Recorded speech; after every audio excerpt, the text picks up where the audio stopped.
Welcome in, everyone. Hello, everybody. This is Everything Sucks, Let's Fix It, episode 31. My name is Ben Mayer. My name is Anthony Buono. Today is January 19th. God, I forgot what I'm supposed to do for a second there. 2024. Do you know what that means, Ben? That means the Iowa caucus has happened. Indeed. That is crazy. We are officially in the presidential cycle of 2024, people. It is real. Yeah. God, it feels like life goes by way too fast, dude. It's crazy. I feel like the 2020 election was like yesterday. Yeah, I guess do so. not feel like Joe Biden's been president for 3 years already. It is wild. Right? And you were worried about being really disappointed by the caucus, which... Yeah, so like I always love the Iowa caucuses. It's so much fun to watch the votes come in, read the returns, all the idiosyncrasies, did these campaign strategies play out well? And we all knew what the result was going to be, right? Mm-hmm. And which made it very anticlimactic. Trump won the day at 51% of the vote. DeSantis came in second place, which is kind of a big deal. He got 21.2%. Haley got 19.1%, and Ramaswamy got 7.7%. Actually, very strong showing by Vivek. You think so? Yes. Okay. I did not suspect he would get 7.7%. I'm incredibly surprised and impressed. Really? I really am. Okay. That's hard to do to get 7-8% in a primary like that. I guess. I just imagine he's been spending every single minute of his time talking to Iowa voters. Yeah, I mean, like I think he's had twice the amount of campaign events as Ron DeSantis. Wow. Which is saying something. Ron DeSantis he did the full Grassley. He went to every single county in Iowa. He hit all 99. And, he came in second. He was able to get above Haley, which was a big deal. I think this is the best case scenario for Trump, to be honest. Like that they're neck and neck in second. Exactly. It's like there isn't one clear alternative. It's not like DeSantis ran away with second or Haley ran away and the other one is just like has no reason to continue. They both feel like they have a reason to continue, which is exactly where Trump wants these guys. Sure. It's interesting because I did see some analysis that said that this isn't great for Trump because he only got 51% of the vote. And it means that 49% of Republicans, even in a super rural state, are looking for alternatives. I disagree with that because DeSantis and Ramaswamy voters, I think, will have absolutely no problem voting for Trump. That's exactly right. Yeah. I totally agree with that analysis. DeSantis and Ramaswamy voters are Trump voters, and they would be happy to vote for Trump, but like just because it wasn't his first pick doesn't mean that they won't go running out and voting for Trump in the general election. Yeah, they're Trump voters who think maybe one of the other two, it would be more electable. Yes. That he doesn't have to worry about criminal convictions, right? But they still are completely aligned with Trump as far as ideology. Exactly. So now, before the Iowa caucus returns came in, I did a little bit of analysis of the 2016 Iowa primary, and I kind of wanted to gauge the DeSantis and Haley strategies and see which parts of the states did they have the best shot of doing okay in. So I looked back at the results, and if we remember in the 2016 Iowa caucuses, Ted Cruz came in first. He beat Trump by like 2 percentage points. Ted Cruz did best with evangelical voters. And then we had Marco Rubio, who came in third, very close to edging out Trump. Second place. Marco Rubio did really well in the suburbs, urban areas, and most importantly, the college and university counties.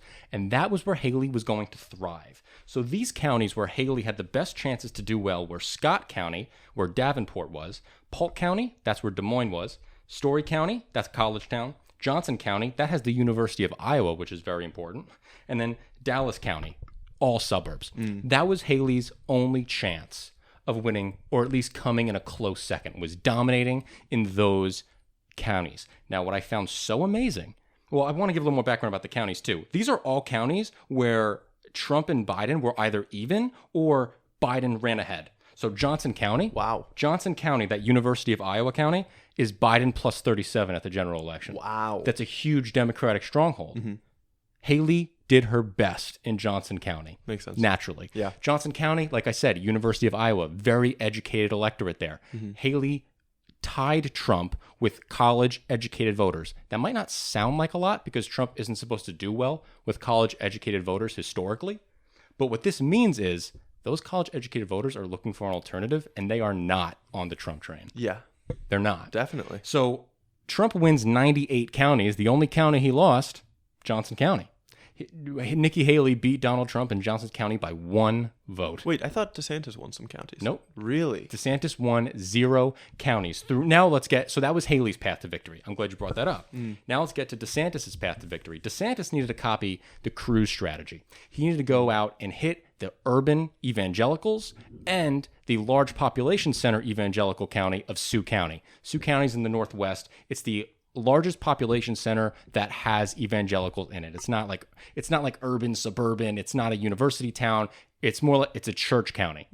And so he needed to go after Lynn County, that has Cedar Rapids in it. He needed to go after Sioux County, that's where the evangelical base is, and then Marion County. That's where that's where DeSantis needed to run it up. Well, DeSantis was leading in Sioux County for almost the entire night.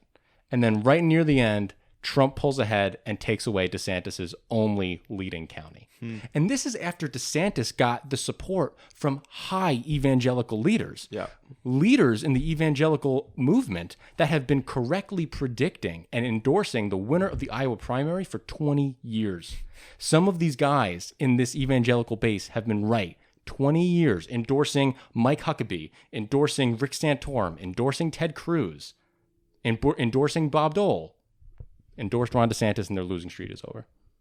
Trump is just a different element, man. He's just a totally different element. Yeah. And these evangelical voters no longer connect, I think, their politics as deeply with their church as they once did. They connect their politics with Trump. Yeah, he's just captured something else. His charisma.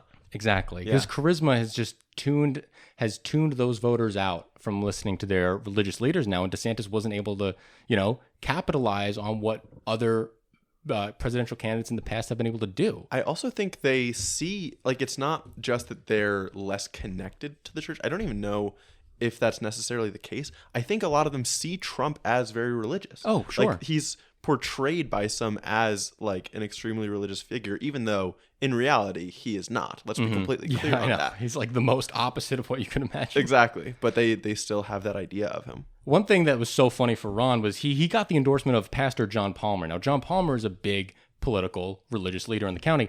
2 hours before votes started, John Palmer went on TV and switched his endorsement from DeSantis to Haley. 2 hours before votes started being counted, he got on TV and switched his endorsement. That is the most transparently, let me try to pick the winner move that I've ever seen in I know. my life. And it was so funny, dude. And literally after he's getting interviewed on CNN, the other CNN anchor was like, listen, I don't want to question the motives of a religious man, but it seemed like he was just trying to pick the winner. Which I thought, and then he picked wrong, which is hilarious. Of course. Right? So, yeah. But now I want to go into the exit polls of Iowa caucuses that I think tell us a lot about the general election and shows a big split in the Republican base that just frankly did not exist in 2016. It just wasn't there. So they asked this very important question. For each of the following, please tell me how you would feel if the candidate were the Republican Party's presidential nominee, Donald Trump. 79% of caucus goers would vote for Donald Trump, but 20% say they would ultimately not vote for him. That is a huge number. And what's crazy to me, they asked the same thing about Nikki Haley, and then 30% of caucus goers said they wouldn't vote for Nikki Haley. That's crazier. Right. Because this tells me, these two people cannot coexist in the same party. This is not a sustainable coalition at all. Really? No, you think I that don't 20% number is too high? Well, then that's what I wanted to figure out. Is 20% actually that big of a deal? Let's look back to a more recent primary that was very contentious and people weren't very happy with the outcome. 2016, Bernie versus Hillary, right? So some voter analysis agencies were able to dig into the data and find that 74% of Bernie Sanders voters ended up voting for Hillary Clinton in the general election. Well, if you do all the math out, that means that 10% of Democratic primary voters did not show up to vote in 2016. So that 20% number not voting for Trump is double what happened to Hillary Clinton. Okay. Which that tells me it's bad. Okay. And this isn't Iowa. This isn't a swing state. This is a deep red state, and True. It's 20%. And then we need to look at what happens in New Hampshire with this figure. Because New Hampshire is a swing state. It has a lot more independents voting. Yeah. If this same question gets asked and you're looking at a 25% never voting for Trump, 30% never voting for Trump, the path to victory gets real slim. Do you think there's any wiggle room here as far as from now until November for that 20%? I don't know. Honestly, the only wiggle room I think there is wiggle to move down. because now we're getting to the point where Trump is going into these criminal trials. And then CNN exit poll asks, if President Trump was convicted of a crime, would you vote for him? Or is he fit for the presidency? 31% of people say no. So that I feel like that number only has the ability to go up. Not if he's acquitted. No, not if he's acquitted. If he's acquitted, we're in a whole different environment. Yeah, Right? Yeah, I think so. Yeah, if he's acquitted. But what he's fighting for is he's fighting for the trial to get delayed. So like that acquittal feels like him delaying the trial feels like his best case scenario. So acquittal doesn't even like seem like it's within the picture as far as part of the election scenario. No, and look, briefly about the Trump cases. Georgia, I think he's dead to rights. DC, I think he's dead to rights. The documents case down in Florida, I think he has a chance. And the only reason is because he has a better jury pool in Florida. So maybe the people in the jury acquit him because they like Trump, or the judge was appointed by him, and maybe she's softer with him. Dude, I actually think it's the opposite. I hope it is. I think he's dead to rights in Florida, and there's wiggle room in the other cases. Okay. Because I think because they have to make basically a racketeering argument in the other cases, right? Which is hard. Yeah, it's hard. It's like there was all of these little actions added up to a conspiracy to do this crime, which after looking at the evidence myself, I do believe. I think it is a clear story to be told. Mm-hmm. But the documents case is so cut and dry. It's just like you took these, they asked for the documents back over and over and over again, and you continually said no. And then you told people they were classified, and then said, I could have declassified them, but I didn't. Yes, exactly. No, listen, about that. I understand that it's definitely the more evidence case. Yeah. Right. There's more evidence for that one. I'm just not convinced that the politics will be able to get the conviction. But no, listen. And so if he gets convicted, a lot of these voters aren't going to go with Trump at the end of the day, and it's going to make Biden in a much stronger position in 2020, which we've been saying Biden's approval rating is going down for so long and all that, but I don't know if it matters that much. Yeah, I'm not worried about Biden's approval rating. Not at all. Think approval ratings rarely do. They aren't very definitive of how elections go. We've seen that in many cases. We've talked many times about why we think Biden is a good candidate against Trump, and this is the perfect example. Yeah. So now I want to get into the next election coming up in New Hampshire. All right, so New Hampshire is on Tuesday or Monday? I think it's Tuesday. Okay, good, Tuesday. This is a much closer race. This is way more interesting. The current polling has Trump at 48, Nikki Haley at 34. And then DeSantis at 5. So that's hilarious. Yeah. DeSantis, drop out. Stop embarrassing yourself. Stop taking people's money. Go home. All right. Yeah, go sit on the couch for a while. Yeah. Recoup. So I've also seen polls that have Trump and Haley tied. Right. Me too. I've seen that. Yeah. So this is just the aggregate here. Chris Sununu, the governor of New Hampshire, who is a big supporter of Nikki Haley, has actually been downplaying expectations recently. He recently went on an interview with ABC, I think, and he said, we're just looking for a strong second. And not really, Chris Sununu. You were kind of saying that you guys were going to win. Yeah. And we all know that, so you can't really downplay expectations anymore. You thought you were going to win. Yeah, it's hard because for Haley, New Hampshire is made up of voters that I think about 40% of them identify as independents. Yeah. That seems like the place for Haley to make her bread and butter. Well, right? this is exactly the next point I want to go into. Yeah. I have the demographic breakdown of New Hampshire and how it differs from Iowa. So this is why New Hampshire has the best chance of going to Haley out of any other state. Let's look at the evangelical population. Well, Iowa 2024 was 55% evangelical. In 2016, the New Hampshire primary was 25% evangelical. Independents made up 16% of the Iowa caucuses and made up 42% of the New Hampshire primary. Moderate, 9% in Iowa, 27% in New Hampshire. Suburbs, 28% in Iowa, 54% in New Hampshire. Under 45, 23% in Iowa, 32% in New Hampshire. This state is made for Haley. If she can't win this, she's screwed. Yeah, exactly. So, if we're expecting a strong second here, I get the argument that they think she still needs time to ramp up because it's only relatively recent that Haley's become the clear second place contender. But I think she needs to take this state to be seen as viable. Yeah, and she does. But there's this one, I think it was, Marist. Marist polling recently hit the ground in New Hampshire, and they asked for Nikki Haley's approval rating. And her approval rating is 45% approval, 34% unapproval. That's pretty rough. Yeah, wow. That's pretty rough. But you know what's rougher, I think? She has a lower approval rating with independents than with Republican voters. Oh my God. So that really limits her path. Wait, she has lower with independents, you said? Yes, her approval rating is Okay. lower with independents than with standard Republicans. Oh, no, I think that's okay. Okay, how so? Because the independents are the ones who are supposed to be voting for her if she wants to win. I agree with that. I would be worried if the independents were more. I'm losing track here. What line are we at?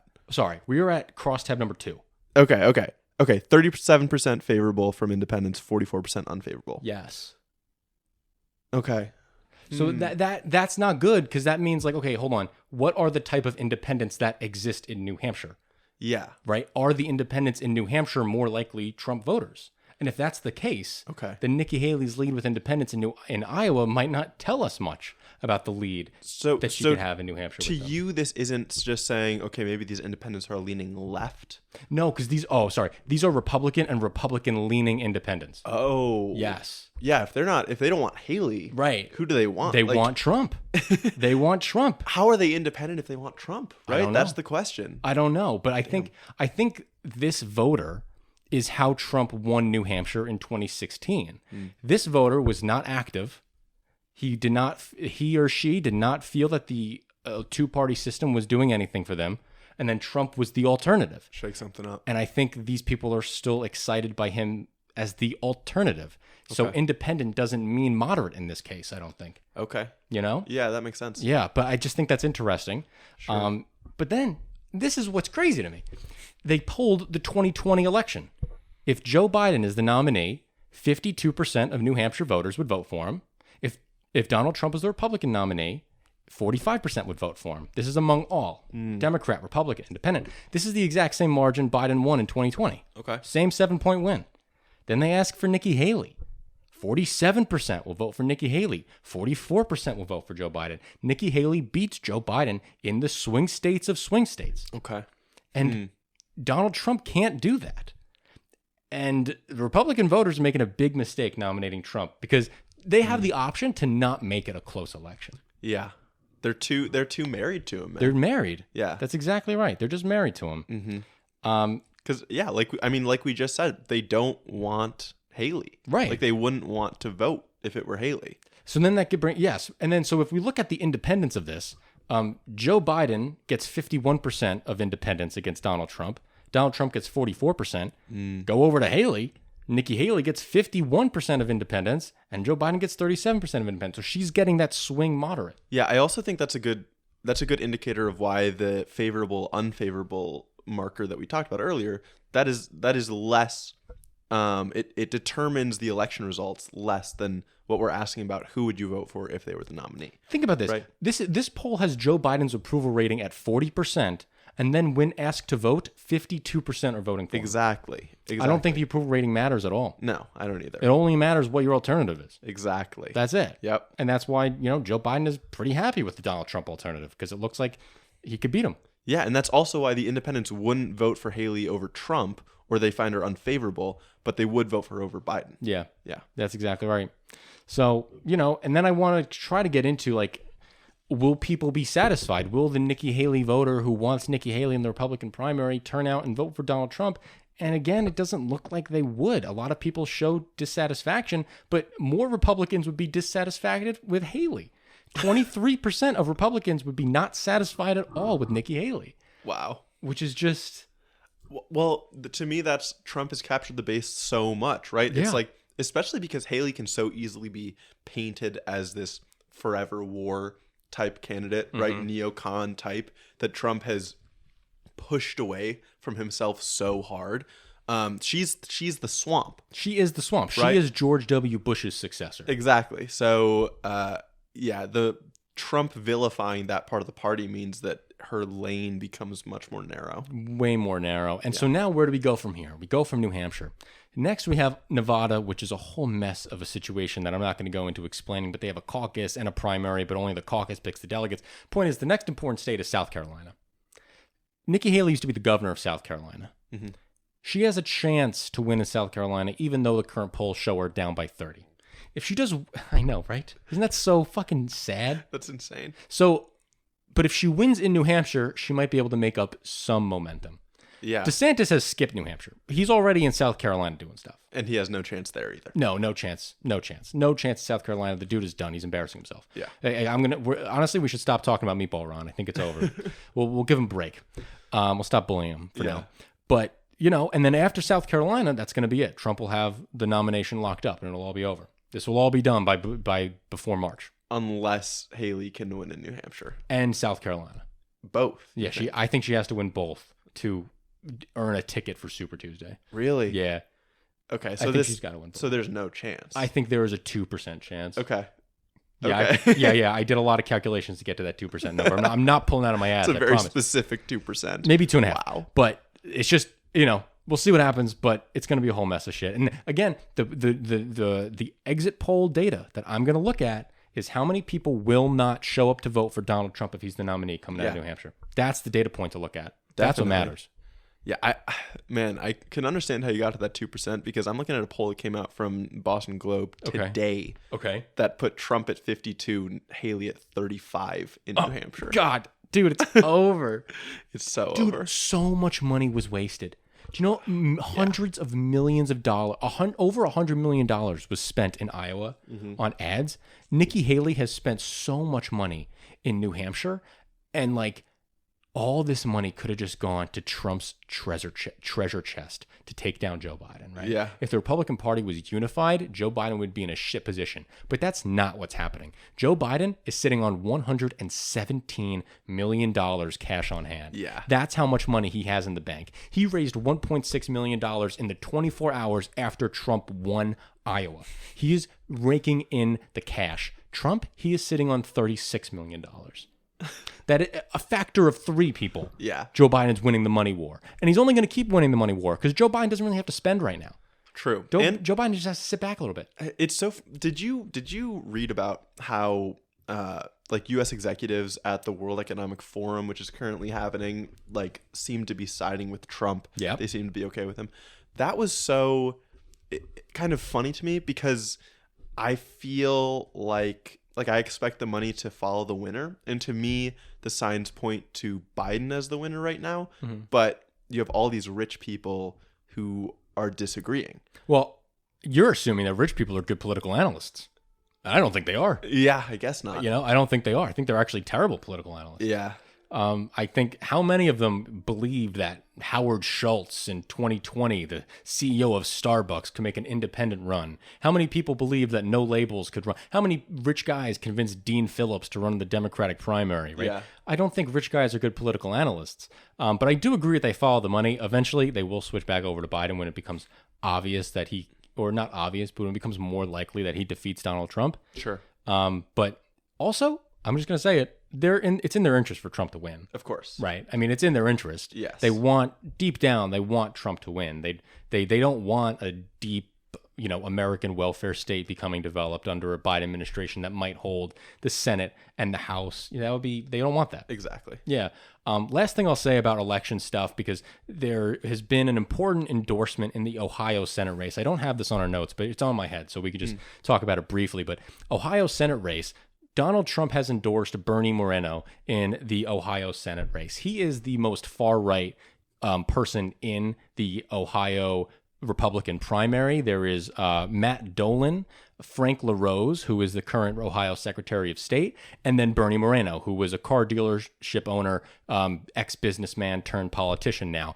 Bernie Moreno is a very controversial figure. He has very hard stances on abortion. He also has proposed giving reparations to the descendants of white Union soldiers for ending slavery as opposed to the descendants of slaves. That is the type of guy that Donald Trump has endorsed in Ohio, which now makes Sherrod Brown's reelection in the Ohio Senate that much more likely, because now that Trump has given this endorsement, Bernie Moreno is now running away with the nomination with a 20-point lead in the polls. Of course. There we go. Of course. Donald Trump, the kingmaker, anointing idiots to the throne. Yeah, yeah. Or giving Democrats the seats. Exactly. Right? Yeah. That's how I like to look at it. So thank you. That gives Sherrod Brown the best chance he could have had. Definitely. And I love Sherrod Brown. And you know what? Let's talk about Sherrod Brown. Let's go to the child tax credit. Okay. Yeah, because he had a big part to play in that. You want to give the rundown? Yes, he did. Sure. So we've talked many times on this show about the expanded child tax credit that was enacted during COVID as a way to relieve some families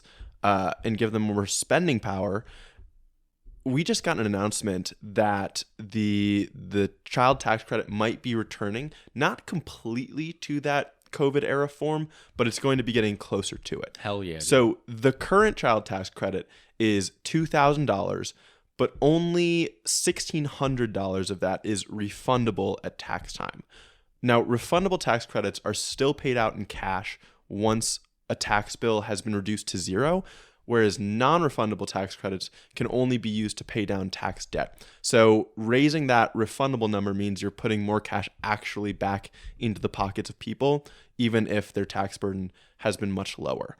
Under the proposed legislation, this was proposed by Democrat Ron Wyden out of Oregon in the Senate, and a Republican representative who I don't have on here. I'm not sure who it is, but I will say I'm excited that it was bipartisan. Awesome that it's bipartisan. That's exactly what we need. And this is a great bipartisan issue. Marco Rubio was a big proponent of increasing the child tax credit in the Tax Cuts and Jobs Act.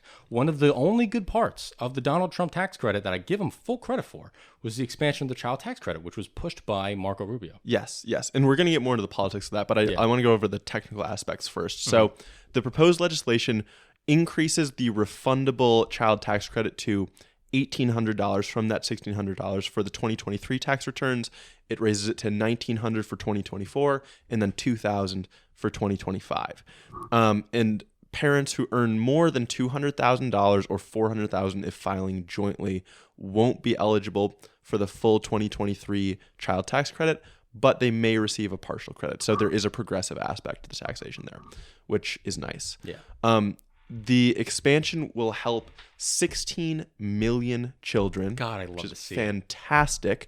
The total spend on this, on the whole package, is $78 billion. It's $33 billion that's going to the child tax credit, and then it's $33 billion more that goes to cutting taxes for small businesses, and increasing funding for the low-income housing tax credit. I didn't see that in there. Really? That's awesome. Yeah, which is also great. So low-income housing tax credit is an incentive for developers to provide cost-controlled housing for people with low incomes, which is fantastic. We did a whole deep dive about the low-income housing tax credit. Exactly. And then we have tax breaks for Taiwanese workers, which I assume was just slipped in there specifically for Taiwan Semiconductor, for TSMC, in making our chip factories. But I wonder if that's also foreseeing rising tensions with China in the Taiwan Strait, if more people want to come over in general, we are helping that happen. Yeah, there's a whole double thing. We want to increase our industrial capacity, and then we also want to get as close relations as Taiwan as we can. Exactly. You know? Yeah. And so $78 billion, right? A lot of money. Where is this coming from? It's financed by reining in the employer retention tax credit, which was meant to help companies keep more employees during COVID, but now has turned into kind of this massive vehicle for fraud. And they're trying to make sure that that doesn't happen anymore. So now we get into the politics, right? Sherrod Brown, he's been a huge proponent of the child tax credit, of the expanded child tax credit for a long time. He said this is almost a legislative miracle, that 6 months ago there was no chance of the child tax credit.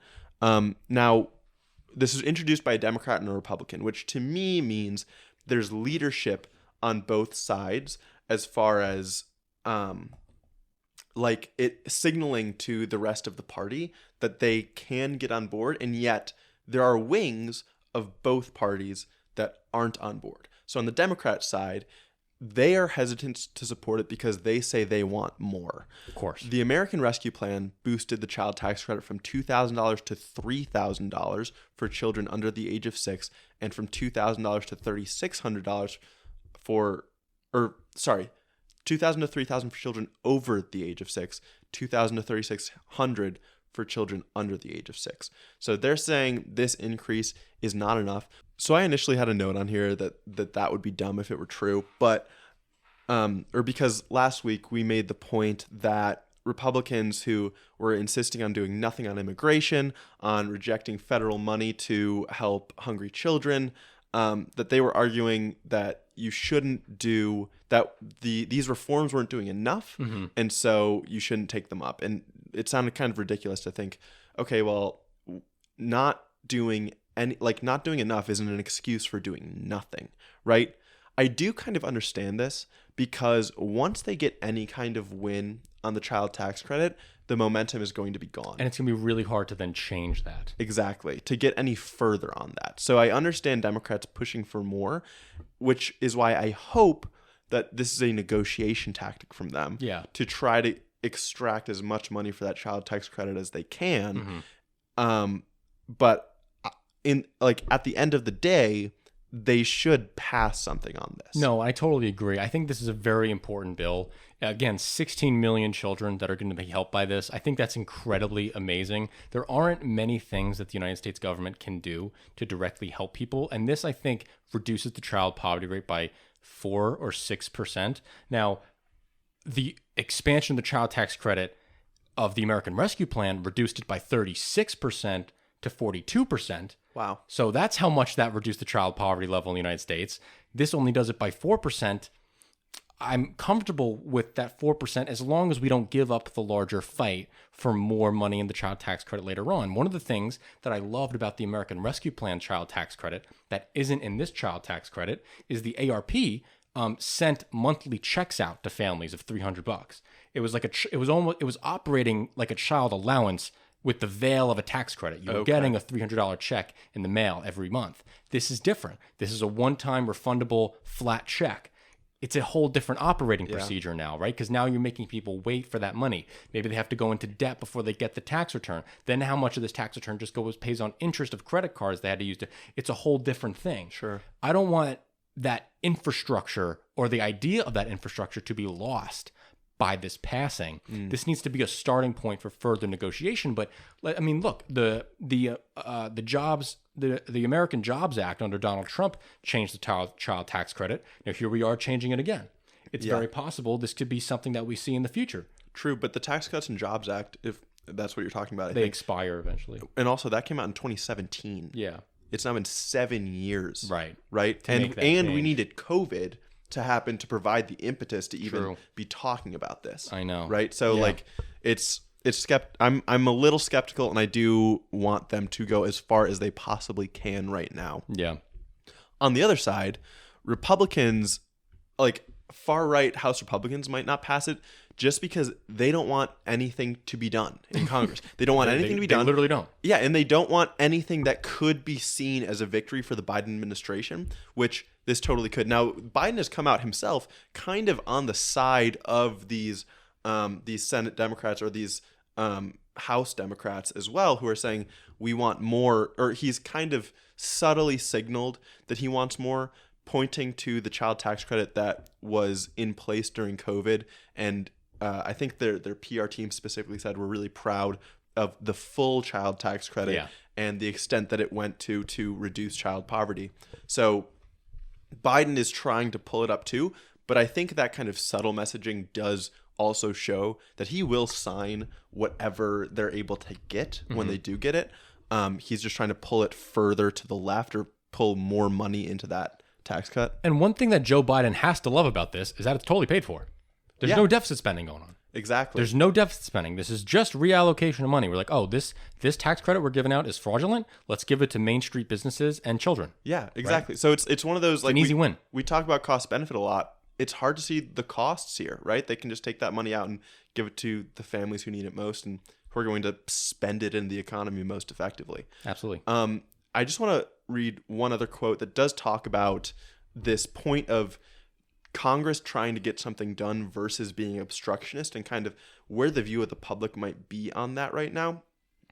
Michael Bennett, a Democrat from Colorado, said, "What you're seeing here in terms of politics is both parties, instead of failing and then pointing fingers at the other side and blaming the other side for failing, I think both parties have concluded that the American people would rather see progress, and they'd rather see the two parties working together.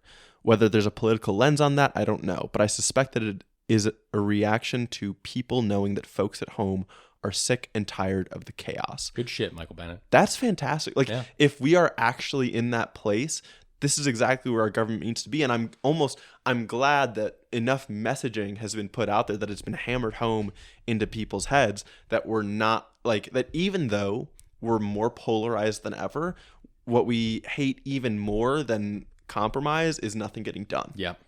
And it's crazy to think about, like, this has actually been a fairly good bipartisan Congress. Totally. It actually has. But, Yeah. Well, not this one, but like the previous one. You know what I mean? Like not since Republicans took the House. Yes. But like before that, like we got the bipartisan infrastructure bill that passed in the Senate with majority with Republicans and Democrats. Mm-hmm. The CHIPS bill passed with Republicans and Democrats. Yeah. Now we have a child tax credit tax change looking like it could pass in the Senate with Republican and Democrat support. Yeah.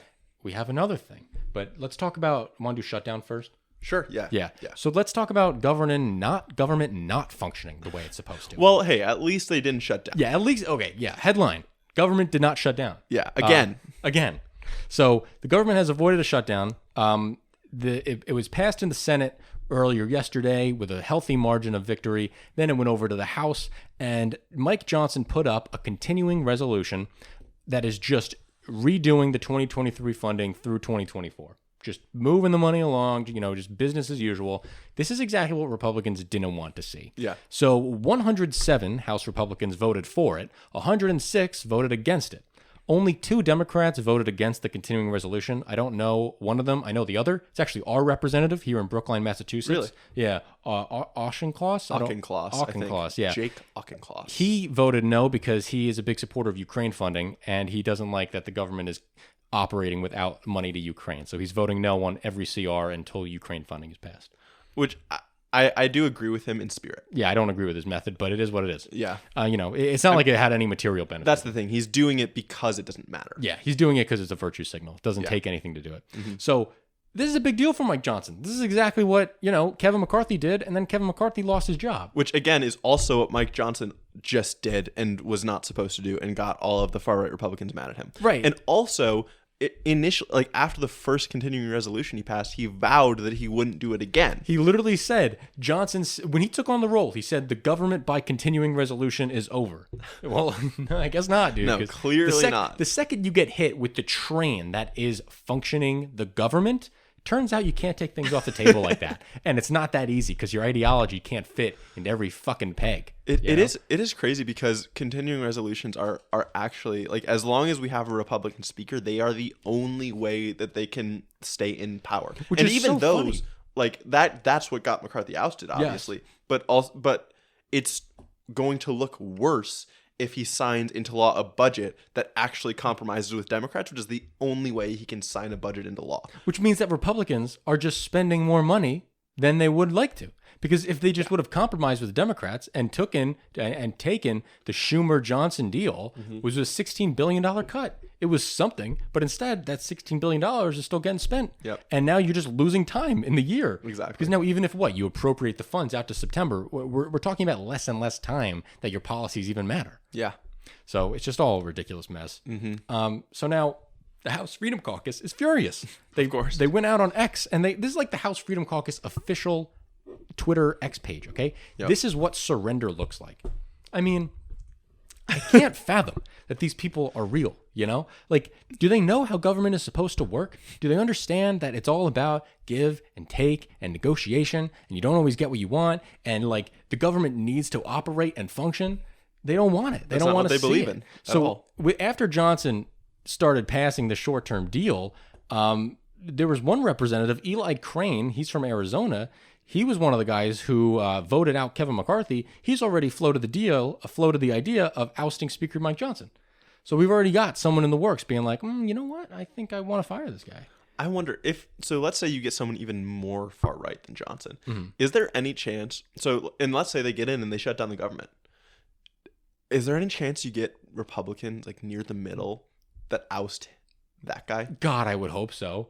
That'd be hilarious. God, that would be so funny. It then wouldn't it's literally happen, though, ungovernable. probably, right? No, I don't think the moderates in either party have enough of a spine to do something like that. Exactly. To be honest. Yeah, they're not ideologically pure enough. You know what? I heard an awful scary statistic. This is really scary. 40% of Michigan voters don't know who controls the House of Representatives. Oh, it's not even that surprising, though, right? But that means what? Do they attribute all these problems to Democrats? Probably. Or do they not Just even know because these problems are happening? No, you yeah. know what? I think it's you. I think you might be right. Really? I think they might just be attributing every problem in the government to the president. I don't know about this because this is Okay. specifically congressional. Yeah, Like, this is right. This is like almost in the weeds. It's like if you read the news at all, then you're getting the information about what's happening in this situation. True. Right? If you read enough to know that this is happening, you kind of have to know what's causing it. Yes. Otherwise, you don't read anything at all and you don't know what's happening. That's true. So I guess that means that 40% of people don't know if the government was about to shut down, which is also really scary. But not surprising. No, not surprising. No. But crazy. Mm-hmm. Now we get into the big fight of the week. I mean, this has just been a crazy, crazy story. The border fight. So we know that the Republicans have been obsessively scared about the flow of migrants into our country.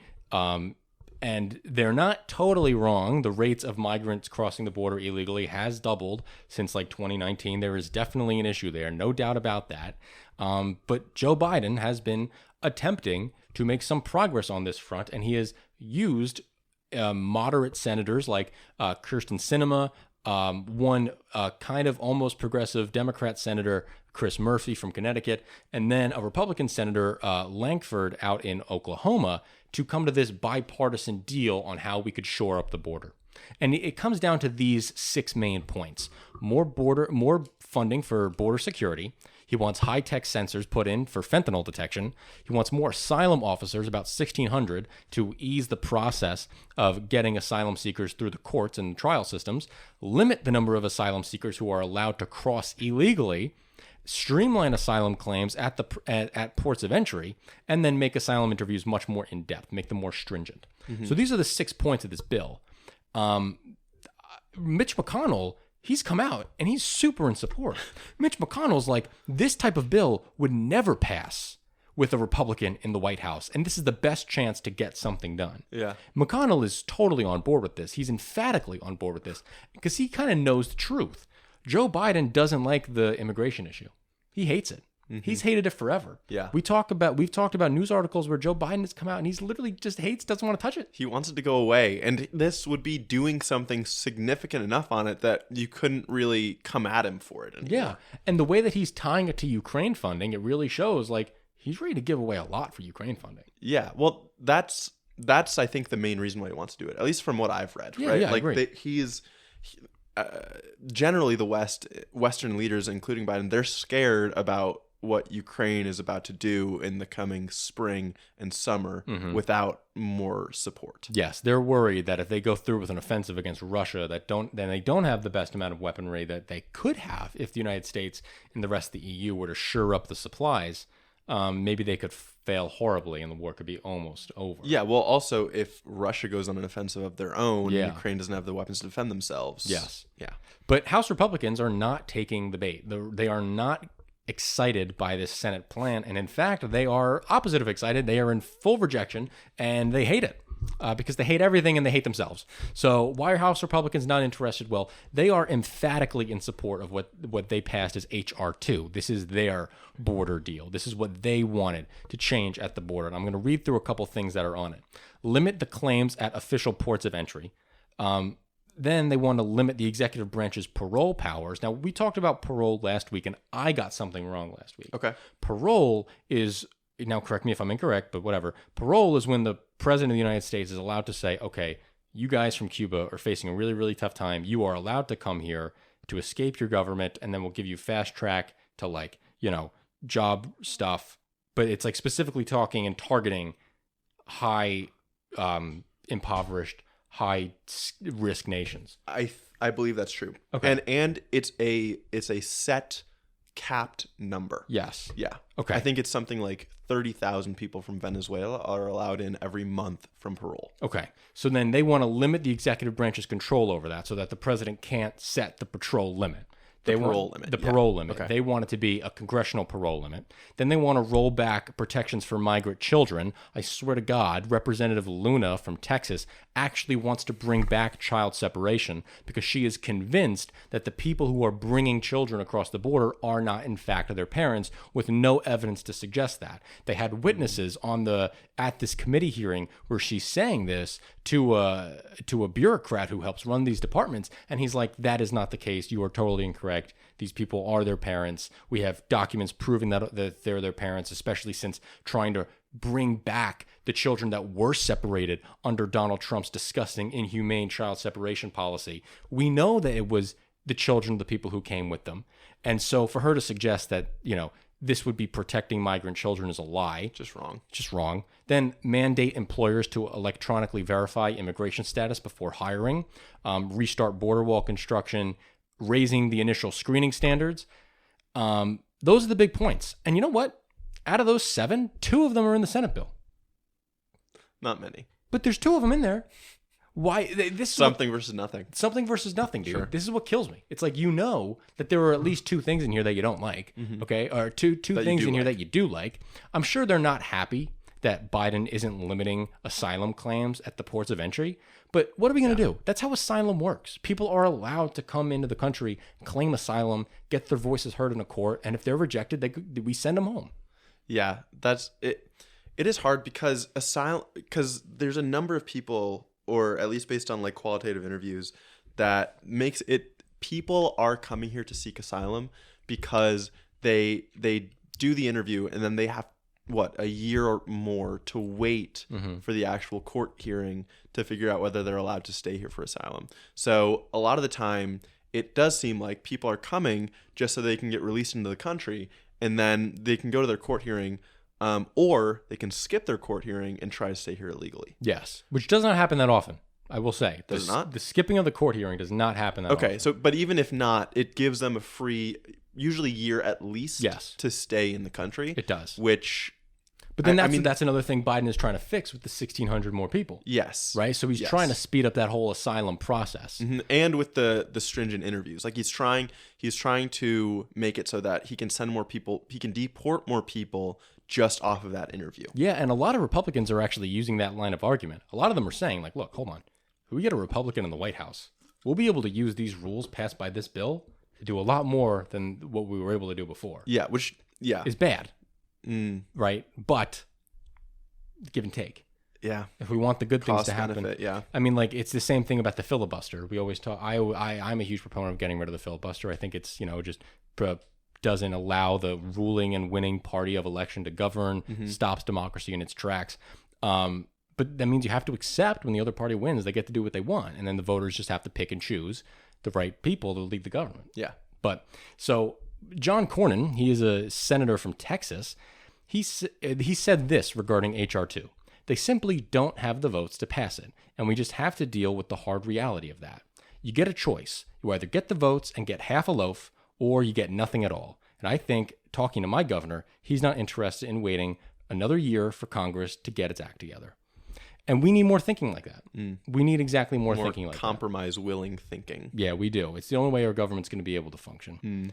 Now, in addition to this, Republicans in the House just simply are not negotiating in good faith. They're not. We have Representative Troy Niels. He said, "Let me tell you, I'm not willing to do damn much right now to help a Democrat and to help Joe Biden's approval rating. I will not help the Democrats try to improve this man's dismal approval ratings. I'm not going to do it. Why would I?" Yeah. Mike Johnson has come out and he said, "I don't think it's time for comprehensive immigration reform because of how complicated it is." And then in the same breath, he goes, "I do think it's past time to secure the border." It's like, we're trying. Yeah. That's what Joe Biden is trying to do. Yeah. He has it in his mind that Joe Biden has executive authority to just do whatever the hell he wants.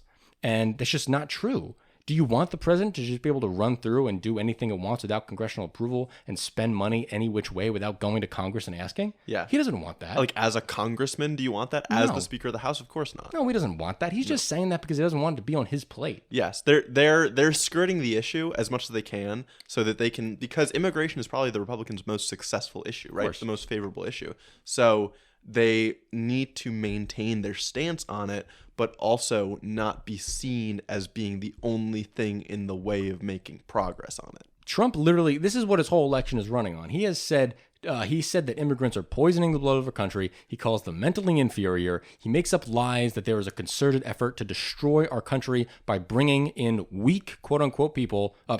Quote unquote weak people. They are people. Jesus.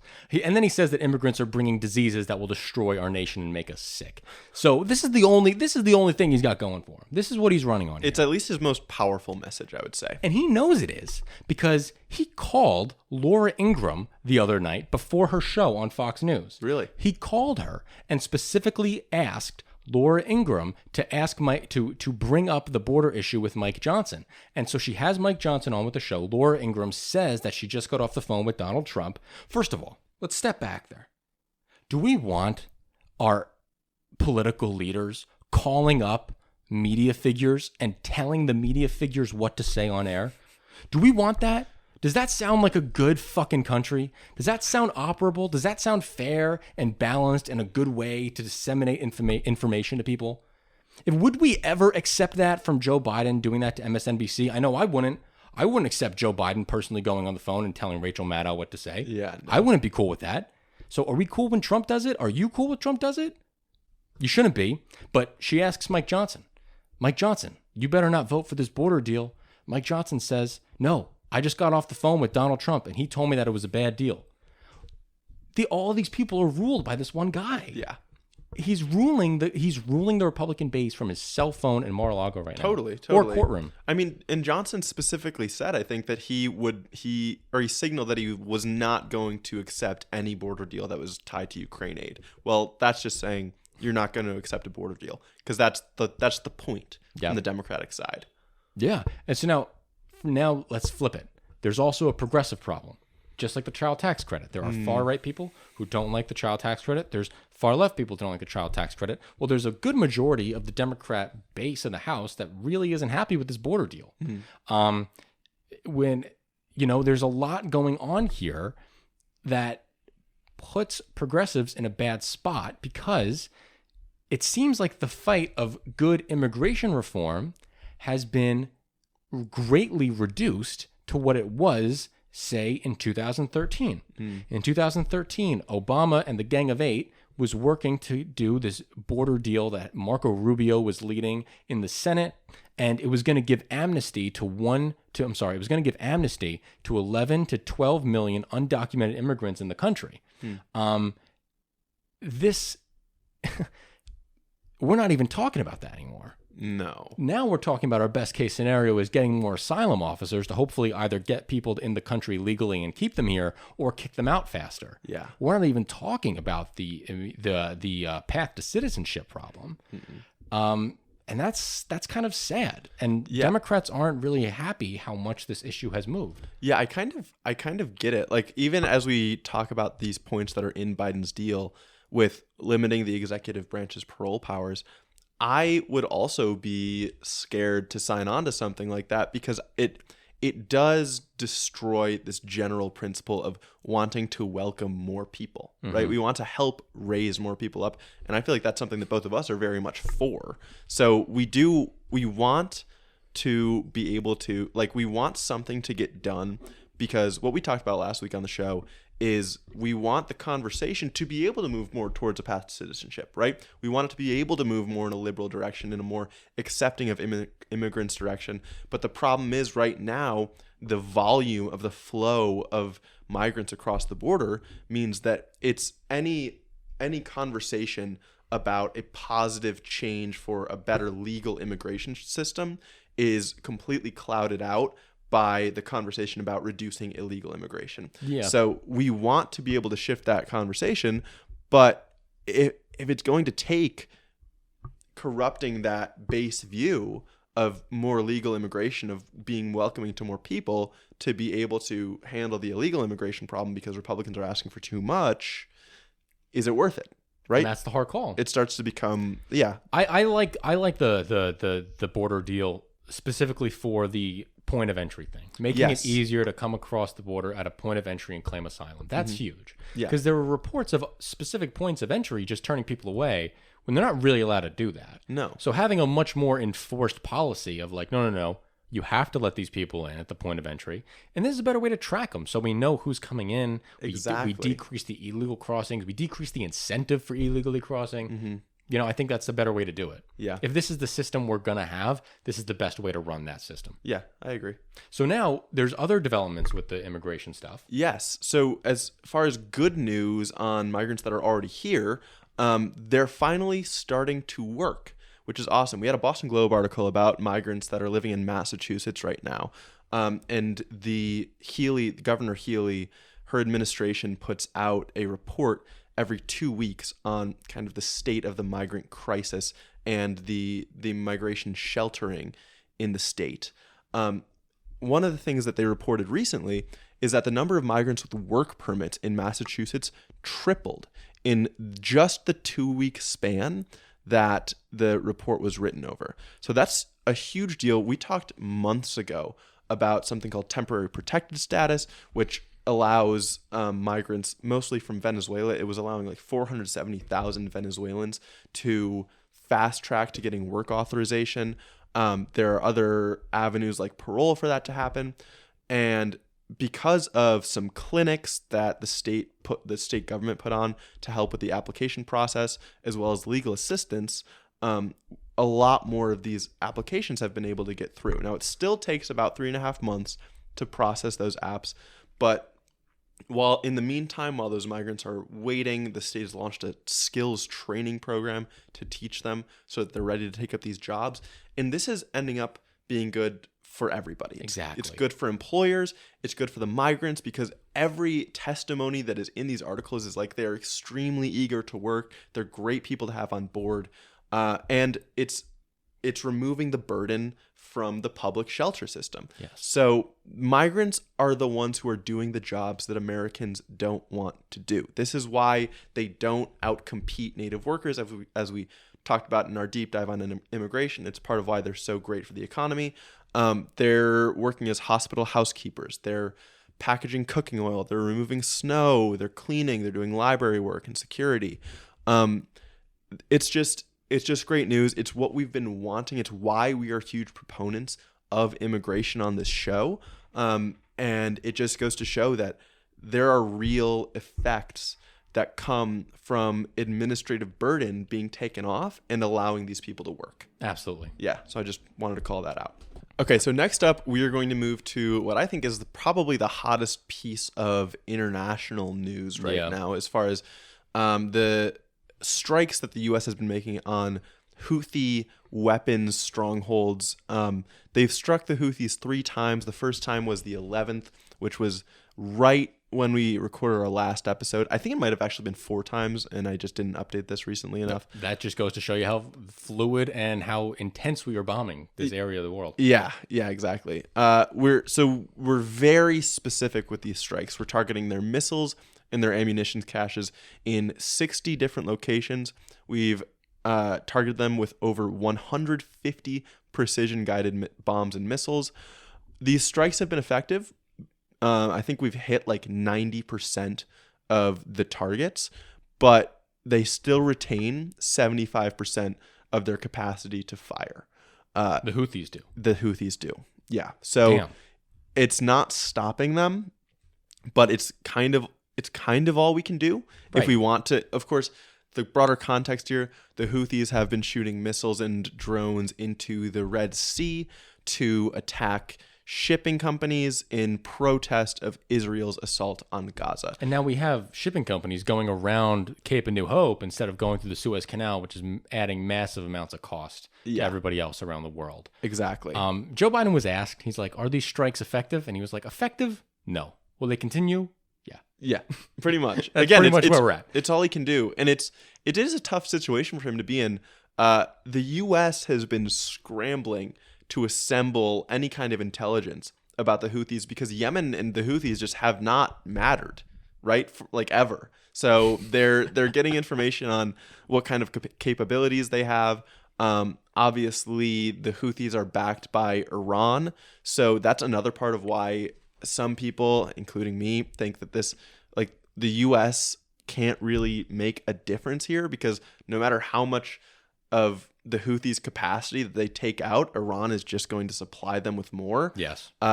So what the U.S. has done as well is designate the Houthis as a terrorist group, which blocks them from the global financial system.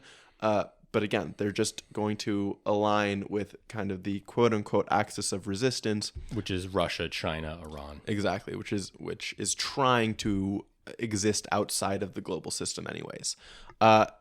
Some have even said, and I think this is an interesting point, that the situation is boosting the legitimacy of the Houthis, because they've been in this state where they're in control of about half of Yemen, but are only recognized as the official government by Iran right now. Mm-hmm. And simply by being acknowledged to this extent by the U.S. with these kinds of attacks, that's legitimizing the Houthis as a group. It definitely adds legitimacy to the Houthis in Yemen, right? Yeah. Right. In the country of Yemen, the people that are there definitely see the Houthis as more, with more legitimacy now. Like, oh man, you're taking on the big dogs? Yeah, right? Exactly.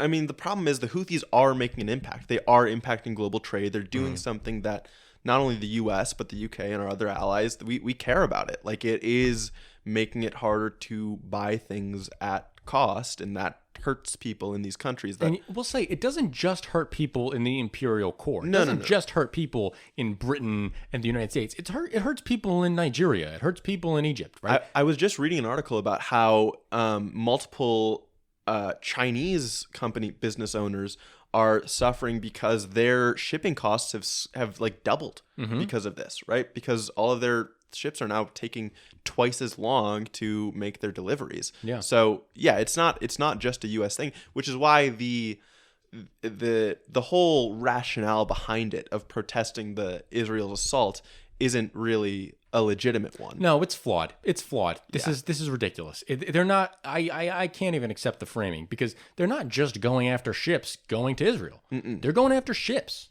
Period. They're going after ships. They have no way of knowing what ships is going to Israel and which one isn't. Exactly. And then what they're doing here is they're making all these companies fear going through the Red Sea and going through the Suez Canal, which that doesn't help Israel at all. No. Oh, I'm sorry. That doesn't help Gaza and the people of Gaza at all. No. So and if anything, it makes the rest of the world more angry about the position. So yeah, I don't know. I think it's ridiculous. I think the entire I've heard. I was a big proponent of stopping, of not assisting Saudi Arabia with their war on the Houthis, because this civil war has been going on for a long time. Decade, yeah. Yeah, and Saudi Arabia has been putting a blockade on the Houthis, which is starving a lot of people in Yemen. And the United States was participating in that by refueling Saudi fighter jets, by giving the Saudi military aid for stuff and selling weapons to Saudi Arabia, and all that should have been stopped, right? There's no way that we can be comfortable with the United States selling missiles to Saudi Arabia that are being used on civilians in Yemen. That's not right. That's not fair. But that doesn't mean that the people saying that should be pro-Houthi. Okay? No. You can say, let's not sell weapons to Saudi Arabia so that they can bomb Yemenis children.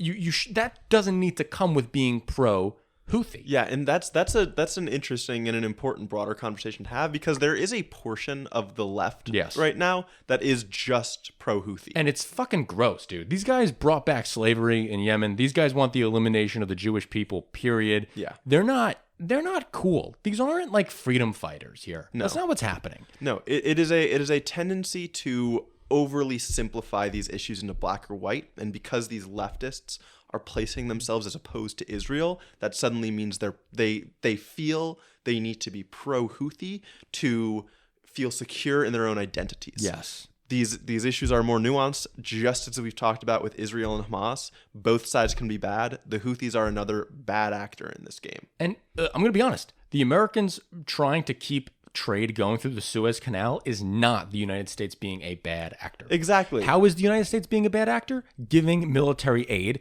to Israel. Yes. That's the United States being a bad actor. How is Biden being a bad president? Using executive authority to get more tank ammunition to Israel without congressional approval. That is Biden being a bad actor. Is Biden being a bad actor by bombing ammunition sites of a group that wants to eliminate all Jews, brought back slavery, and is now stopping global trade? No, that's not the United States being a bad actor. No, not at all. This is not a problem. But there is still the question out there of whether Biden has overstepped as far as... And that's a fair question. Right? Yeah. So there are some who say that these missile strikes and these bomb strikes on Yemen they required a congressional declaration of war before he was able to do that. It's almost hard for me to care, right? I don't know.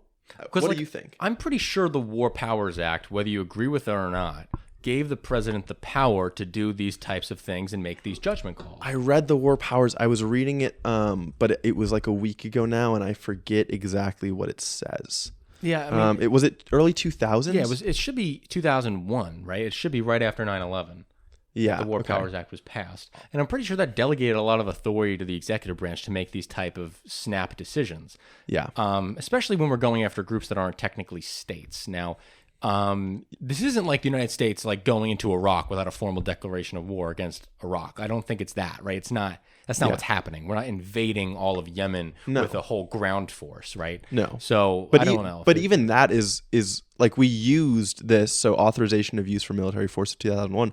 In between 2018 and 2020, the U.S. used this piece of legislation to initiate counter-terror activities in Niger, 85 different countries. Yeah, and Niger was a big one of them, which we talked about a lot. But yeah, so we expanded our military outreach a lot using this thing under the Trump administration. So like, and even under the Obama administration. Under the Biden administration, it's actually been less than any other president. If we look at like drone strikes around the world, it's basically almost zero. Yeah. With Biden now, he completely eliminated the United States drone operation abroad. Our civilian casualties are bottomed out compared to what they were under the Trump administration.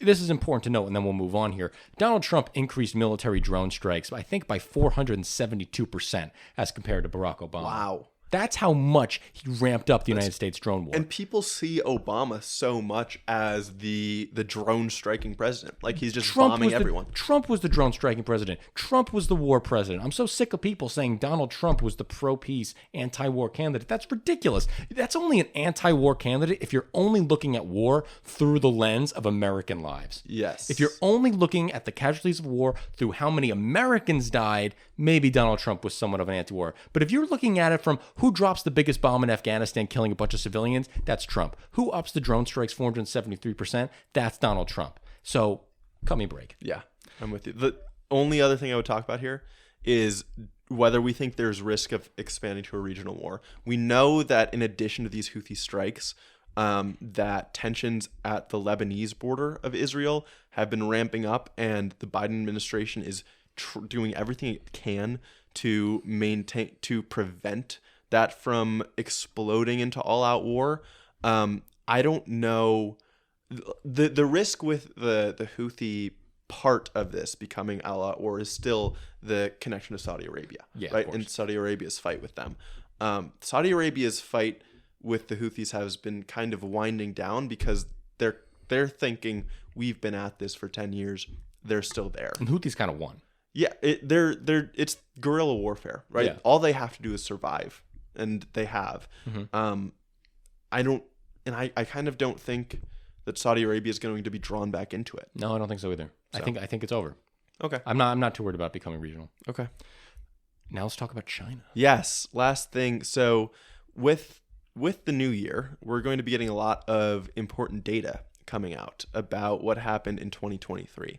And one of the most important pieces that has come out recently, one of the things that I had my eye on the most, is how much did China's population decline in 2023? It declined for the first time ever in 2022. And now we learned that their population declined by over 2 million people in 2023, which is enormous. It was 9 million births, 11 million deaths. If you look at the graph on this, you see a precipitous decline in the birth rate since 2016 about that has just continued to go down, and deaths just keep on rising. And they've been rising since, I think, the early 2000s because China's demographics are completely screwy, where every decade of age, basically like 70 to 80, 60 to 70, the further up you go, the more people there are.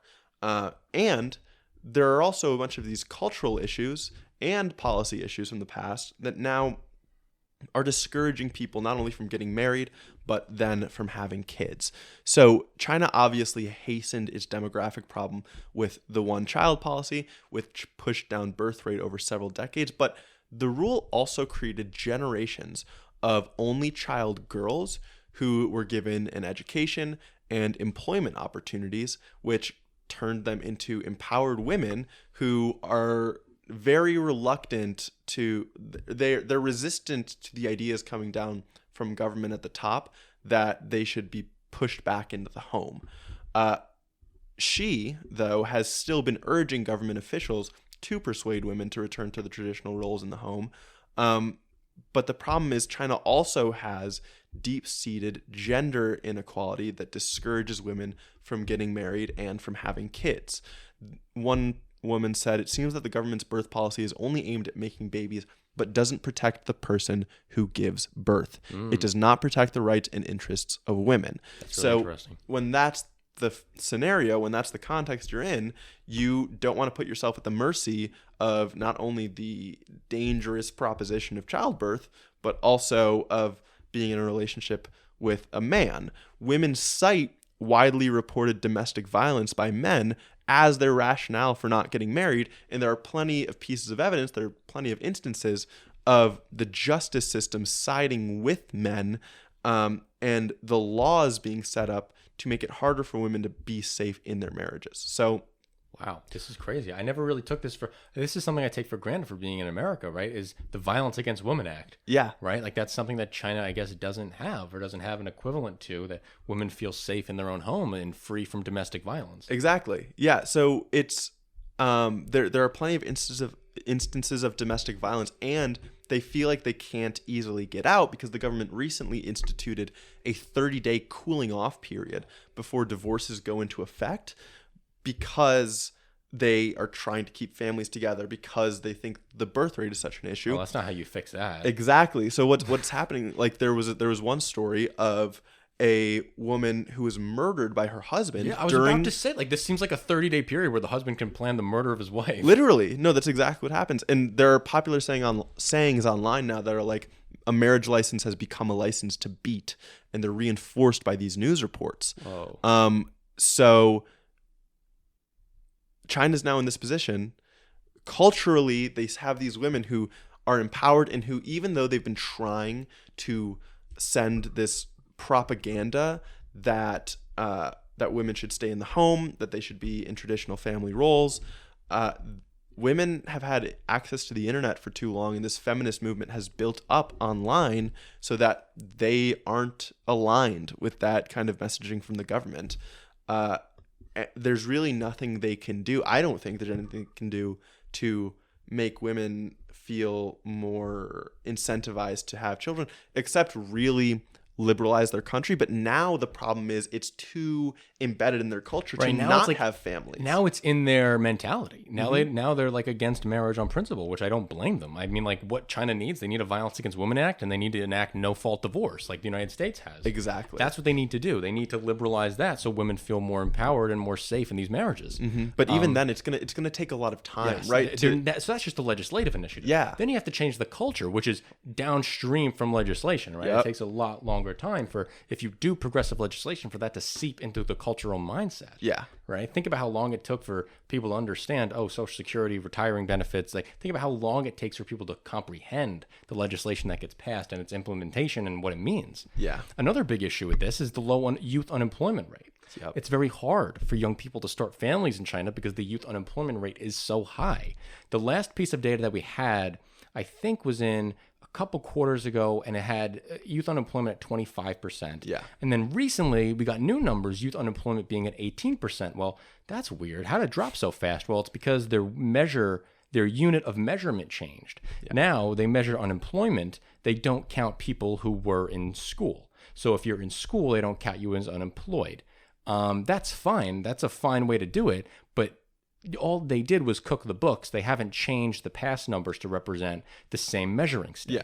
And also, this is all with the general caveat that any data that comes out of China is extremely unreputable. And we use it because it's all we have, but they've been known to cook the books for a long time. And that's a whole other discussion that we could have to talk about why that happens. But you kind of have to adjust down every number they put out. Yeah, and so now we're getting in the situation you have low youth unemployment, so it's very hard for people to start families in the first place, be able to move out of their place and get an apartment, get a home. Now it's like our issue that we have in the United States, but to a much larger extent in China. Yeah. Right. And with the declining birth rate and the declining population, we're going to have a lot of problems coming out of China. They're going to have a really hard time being able to pay the pensions of their older residents, right? Yep. Paying for the healthcare costs of all these older people. And China has the lowest retirement age in the world. Chinese people retire at 55, which means their workforce just shrinks faster and faster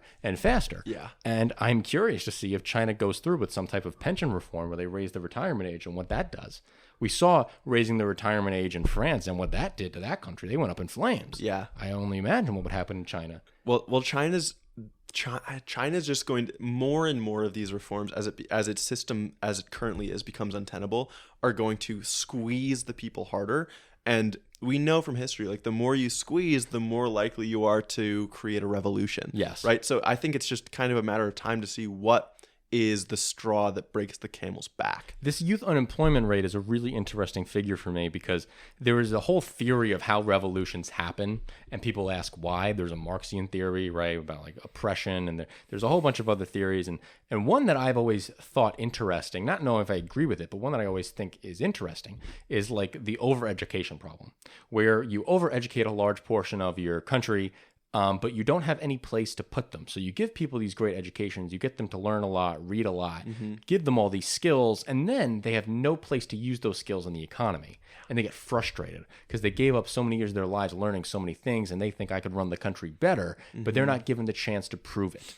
And that breeds revolution, because this is one of the things that was happening in Russia prior to their revolution was you had a university system that was getting more and more open, which was creating more and more middle class that eventually led into a revolution.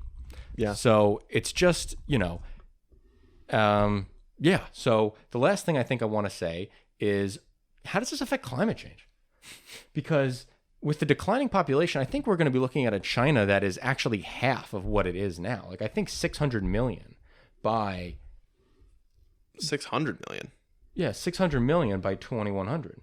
I think a total by 2100. Okay. Yeah, 600 million Chinese people by crazy. The end of 20. That's less than half of what they have right now. Right. I think it's something around there. It might be 700, whatever. Yeah. But it's around that. How does that affect climate change? Because that means that, the Chinese usage of energy is going to go down. Yeah. The problem is how climate change modeling works is that it's about the tipping points, right? And the concern is how close we are to the tipping points right now that, for example, destroy all of the polar ice caps. Right. And so it's all a race against time. And I don't think China's population, its population decline will help somewhat, but there's still a country of 1.4 billion. Yeah. And I don't think it's going to have a significant difference as far as how quickly we hit those tipping points, because they're too close. We're too close to them. No, I understand. Yeah. Deep dive time. Deep dive time. So if you've ever watched this show, you know that we love extremely boring topics. And right now, or for about the last month, there has been a debate raging in the circles of a few economists. If there's anyone that you guys might have heard of, his name is Thomas Piketty. He is a French economist who has done a lot of the work to build data sets that show the growth of income and wealth inequality in the US over the past about 60 years. Well, his research honestly shows the trend from like the aughts or like the teens, like 1913, all the way through to today. And it's underpinned a ton of the political activity that's come from it. The Occupy Wall Street movement that happened after the 2007-2008 crash, right? All of like kind of the entire progressive agenda that now exists is based off of looking for trying to create greater equality in income, trying to redistribute some of the enormous amounts of wealth and income that we have in this country to the bottom, because we feel like the bottom isn't prosperous enough. And now some research has come out from a different team that contests how much income and wealth inequality there is. And in my opinion, this research has plenty of merit. I'm not sure. Yeah, I'm not sure I completely agree with it, but it's worth the discussion. It was really interesting to me when it first came out, because you realize when you start, like when we get into these discussions about like really just politicking, like Democrats versus Republicans in Congress, we are so far removed from this understanding of the basic story that we live in within this country. And there are fights that are just as intense that are happening just to define the context that we're in. They're actually just trying to define what is good. Yes. Right? We always like, oh, I want to make a better country. Well, what does better look like? That's what these two people are arguing about. Yes. And is the country bad right now? Mm-hmm. Right. And so that's an interesting question to look at. So I'm going to go in, this is going to be kind of technical. I'm going to try to give my best breakdown of the analysis of the differences between the two teams. So the first team is Thomas Piketty and two other economists, one named Saez, one named Zuckman. I probably won't, I'll just refer to them as the team. Maybe I'll refer to them as PSZ because those are their initials. They're the team that popularized the notion that the top 1% is pulling away from the 99%. Okay. Now, they've done this using IRS data, which is kind of the basic data of income. So you're able to look at publicly available IRS data and tax returns to see what have income distributions been. But the other team, which is composed of economists named Otten and Splinter, they have access to the same data, obviously, and they pretty much take the same takeaways from the reported data to the IRS. There's not much wiggle room here. It's straight up numbers. They trust the data sets. So the rest of what they try to attribute as income is where there's more discrepancy. Because when you think about it, there's the wages you earn, but how would you attribute something like underreported income? Right? We've had a deep dive here on tax evasion and how we talked about how the very rich avoid paying taxes. And there have been some studies that look into how do they avoid paying taxes, how much are they avoiding in their reporting, and these teams, to be more accurate, have tried to allocate that at different points of the income distribution, right? Then you have stuff like government consumption. So these teams, in addition to trying to allocate pre-tax income, they're doing their best to allocate post-tax income because they want to see what kind of effect have taxes and government transfers had on the income distribution. Because you might think, right, like we have a progressive income tax system. So maybe after transfers, and we have these programs like Medicaid, Social Security, food stamps, which give more money in one way or another to the poor. So maybe that shrinks the inequality in our income distribution. The main difference is that these two teams found were in these two areas. Okay, so in underreported income, Otten and Splinter, the AS team, they use data from the IRS's National Research Program, which asserts the distribution of underreported income is concentrated at the bottom of the distribution. Now, this is interesting, right? Because when we talk about tax evasion, we talk about it as coming from really complex income sources and complex methods that are concentrated at the top. But then you think, okay, how could people at the bottom be evading taxes? Well, maybe they get paid in cash more often. Maybe they're doing gig jobs. Maybe they're doing stuff like babysitting, pet sitting, and they they simply don't, like, they're not going to get audited. They don't have to worry about paying their taxes. So you could think that it makes sense, but the PSZ team, the Piketty team, argues that audits are ineffective at detecting sophisticated evasion techniques. So they're like, even though there might be underreported income or a lot of underreported income at the bottom, you're going to miss all of this underreported income at the top as well, because these studies that are from audits aren't doing a good enough job at capturing it. And some newer research does corroborate this. And I do support that line of thinking because it is very easy to go after unreported income at the lower end of the spectrum. One of the most common ways this happens, if someone claims the earned income tax credit when they shouldn't have actually received the earned income tax credit. That's a very easy thing to catch. Yes. So that's a very easy thing to catch. It doesn't take much legwork for the IRS to catch you on that. And then that gets reported as tax evasion, right? But because we haven't been going after the tax evasion on the higher end for a long time, that leaves me to believe that those numbers aren't as sufficient as they need to be to make this type of conclusion. Yeah. And research says that there are two methods specifically that the rich often use that audits fail to capture. One is pass-through entities. So there are these certain types of businesses called pass-through entities that rich people can basically set up for themselves, and they are largely tax exempt. So if they just route their money through this pass-through entity, they're able to evade those taxes. Also, income that goes into offshore accounts, which we talked about in depth in our deep dive, audits fail to capture that a lot of the time. Yes. So those are two of the most commonly used vehicles for the rich to evade taxes. And these papers, these research studies that are based on audits, right, they're going to miss all of that. Yes. So I generally fall on the PSZ side, on this side, that the story that Otten and Splinter are trying to tell with a far more underreported income at the bottom of the distribution, I don't think that really, I'm not super convinced. I think it's circular a little bit. I think you're kind of caught in this circular loop. It's like we've identified a problem where lower income people get audited more.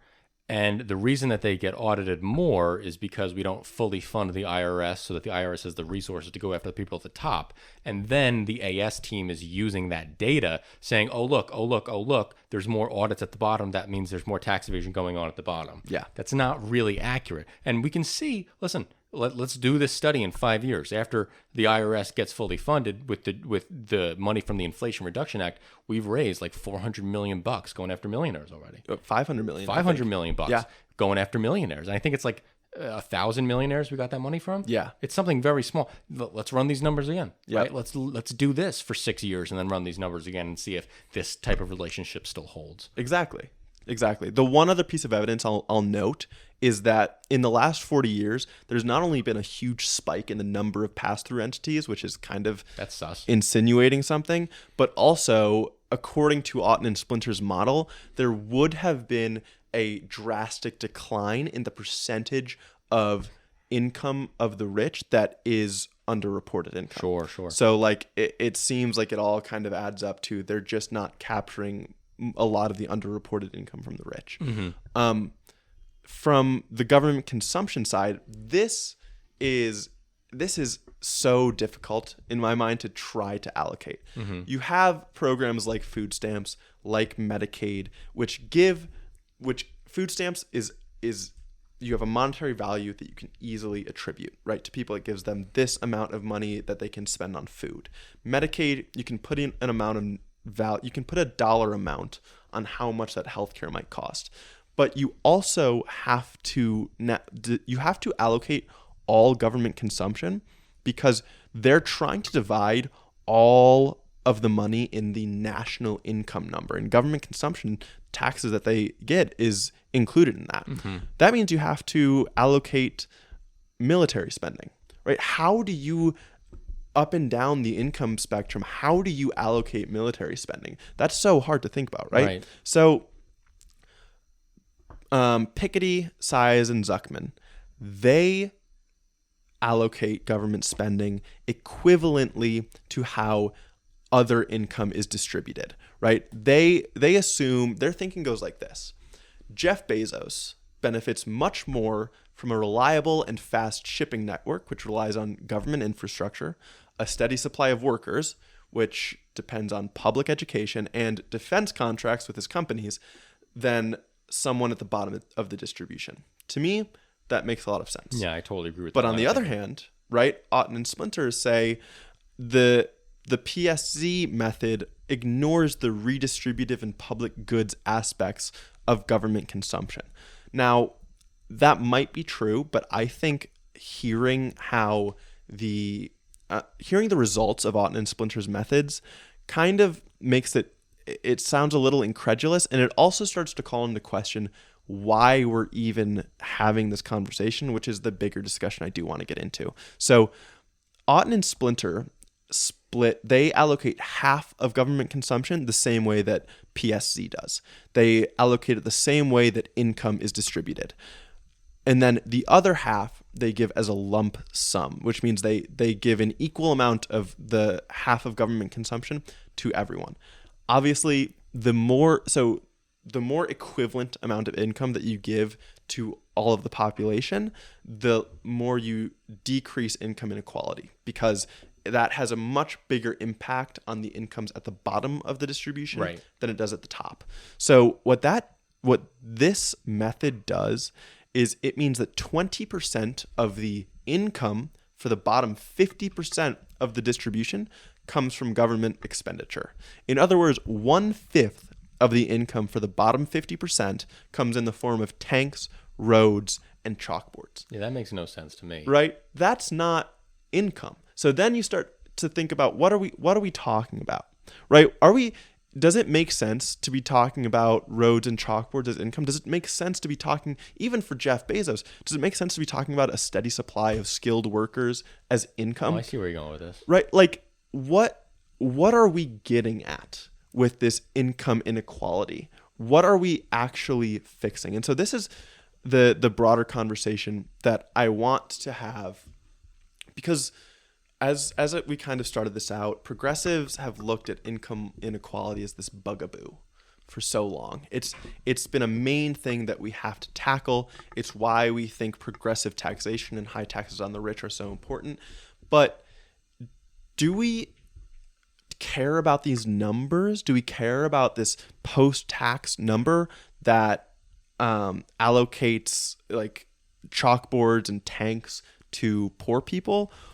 Or is there something else that we're trying to use income to get at? Are we using income as a substitute for living the good life? Yes. And I think we are, right? Yeah. I think there's a more basic point than income here that what I've found in a few papers that I've just recently started reading is financial well-being. Mm-hmm. And I think once you get into this, you realize that like whatever Otten and Splinter are trying to allocate, it doesn't seem like they're really making the point well anymore, that the economic well-being of the people at the bottom, what you're really trying to measure, is being measured. Like it doesn't seem like if you're allocating the tanks, roads, and chalkboards, if the government consumption that's passed down to the poor, or not even just the bottom 50%, is 1/5 of their income, it feels like you're not getting at their financial well-being anymore. Right. So I think it's just an interesting conversation of what do we care about with income inequality? Mm-hmm. Is it even right to think about inequality? Because as I was thinking about this, I'm like, don't we just care about what's happening at the bottom? Do we really care if the top is running away from the bottom, besides the fact that it means that we are continuing to make the choice to not make the lives of the bottom better? Well, I disagree. Okay. I think I think one of the issues with income inequality is the overwhelming political power that generates from wealth. Yeah. Right. So when you accumulate wealth, that then translates into political power. No, I agree with you on this. Yeah. So I think there are these ancillary points. Right, but that's not actually about the income and the good life itself. Now we're getting into something else. Exactly. It's the political power. Populism starts to arise when people look around and they think that there's enormous amounts of inequality and that other people are completely hoarding all the money for themselves. Yeah. And I think those are valid reasons. Oh, and exploitation of workers and taking away surplus value from the people who make the products, all of that stuff. Exactly, but we're no longer measuring like the economic aspects of people's lives that matter. Right. These are things that they create negative sentiment because it's like that I'm not doing well enough. I should be doing better, and the system should help me to do better. But I don't know about looking at inequality this way. Well, I think it's impossible for inequality to, let me put it this way. I don't think it's possible for the top to run away with it and for us to have a functioning government with good social services that ensures a healthy bottom. I think you're right. So again, it's kind of secondary, but it is like, okay, if we have inequality, it probably means that we're not doing enough to help the bottom. And I'm a huge proponent of that. Like we talk so much about housing on the show. I'm a huge proponent of getting our system to a point where everyone is housed mostly by subsidized housing. You need a progressive taxation system to do that. Yeah. And it needs to have a lot of revenue, and it will necessarily reduce inequality. But that's the point. It's a byproduct, right? The inequality itself is not the problem. It's just it will shrink if you do the rest of the system right. Yeah. I think one of the other aspects with inequality that is something that we have to tackle is the geographic inequality. The difference of who controls capital in the global north and the rest of the world. Right? Okay. So we know, I think this is a big aspect to it, that 20% of the world's population is in the global north, 80% is in the global south. But when we look at the share of global wealth, 70% is in the global north and 30% is in the global south. Yeah. So that's a whole terrible distribution of where capital is and where capital needs to be in order for the majority of humans to live the good life. Right? So that's really hard though, because then you're talking like you need a whole world government. You need progressive taxation at the global level. Yeah, or as I this might be very liberal of me to say, Sure. but not from a capital L, but like a neoliberal way to say, like does bringing people into the global economy and global trade lift them up enough where then they're able to make functional governments that can but do this internally? And I think the answer is yes. I think we see a lot of examples where foreign companies that rely on foreign direct investment early on develop very, very highly and then are able to build out good social systems and social structures with progressive taxation and a functioning democracy. Look at Taiwan, that are then able to bring the good life to the majority of their citizens. I agree with that. Yeah. So then you're proposing liberalizing global trade? Yeah, I think liberalizing global trade is one of the better things that we could do to help lift up countries. Definitely. And then let those countries fight for workers' rights and police companies in our home that do participate in child labor. Don't let those companies sell goods in the United States if they're doing child labor. Liberalize it to an extent where you have a healthy market, right? Try to apply as many U.S. regulations around the globe as you can, right? Yeah. Well, those are diametrically opposed, right? Because now we're limiting, because the goal or the bright side of going abroad is supposed to be loosening worker regulation and all that and cheaper workforce. Yeah. But there's a way to do that, I think, without the child labor piece. I think because if you look at a track, right, of economy being a track, it's like subsistence farming, manufacturing, service economy. The amount of people we can bring out of subsistence farming into manufacturing, the better off people are going to be. True. It's funny. I don't even know if banning child labor is a good thing though. Oh, because that's a hot take. It's a good thing, everybody. Don't listen to him. He's fucking wrong. What are you talking about? I'm talking about the general idea of like a neoliberal or of a capital L liberal, I guess, about, or like an Adam Smith, about like people make choices, they make exchanges in the economy because it is in their self-interest, because it is good for them. It's like child labor isn't a parent. I mean, maybe this is missing the behavioral economics, but isn't a parent only going to send their child to do child labor if they need to, and if it's totally better for the family? You're missing the behavioral economics for sure. That child should be in school so he's able to produce more value later on in life. Okay. Right. Okay. Yes, I'm just worried about I'm thinking about a family that's starving. Yeah. Like school, yes, but food first. Yeah, I understand where you're coming from. I don't think that would solve the issue, but I know where you're coming from. I get the line of thought. I'm glad. Yeah, but I don't agree. Okay. Another thing, so like the Oxfam report. Oxfam is a reporting agency that basically focuses all about inequality. It's what they do. They release the Oxfam report every year, and they propose some really interesting solutions to income inequality that are really interesting. Yeah. They say that they want governments to reinvent new business models to tackle market power and corporate ownership. So one of the specific things they say in their report is they want workers and local cooperatives to be risen up. They want social enterprises and fair trade businesses. We just did a deep dive last week about worker democracy and what that means for an economy. We went all in on deep dives and what that means. Yeah. The Oxfam wants more things that are owned and governed in the interest of workers and local communities and the environment itself. And they specifically say this sentence that so summarizes my politics. I can't believe I've never thought of it before. Competitive and profitable businesses don't have to be shackled by shareholder greed. That's so accurate. Yeah. We can have competitive businesses and healthy markets that don't have to be run by shareholders. That is very true. I think, the more I think about just like give tax breaks to co-ops. Oh, yeah. Right? Make Give them huge tax-free, tax breaks. bro. And then make them like tax-free if I can do whatever. And whatever you need to get them off the ground. Eventually, you want to raise the corporate tax rate on co-ops? Go for it. Yeah. Yeah, go for it. I'm totally okay with that. That's fine by me. But as long as they're cooperative, that's a healthy business structure. Exactly. And then we can have governing regulations of how these cooperatives vote in their representatives and all this stuff that we do for shareholders now. Sure. Right? So I thought that was really interesting that Oxfam called that out. Another point on inequality that I think is interesting is how technology is affecting it. So there was an MIT study that studied the effects of automation up to 2016. And they estimated that automation has reduced wages for men without a high school degree by 8.8%. Inflation adjusted, women by 2.3%. So technology is really hurting the lower end of the spectrum in our workforce. Yeah. And that has been happening since 2016. How we deal with that, I don't know the right answer. And look, I know recently we've actually seen some good progress where wage growth in the bottom 20% is the highest it's ever been and is actually outpacing all other income groups. So like the income group that is growing the least, growing the slowest is actually the top 20%.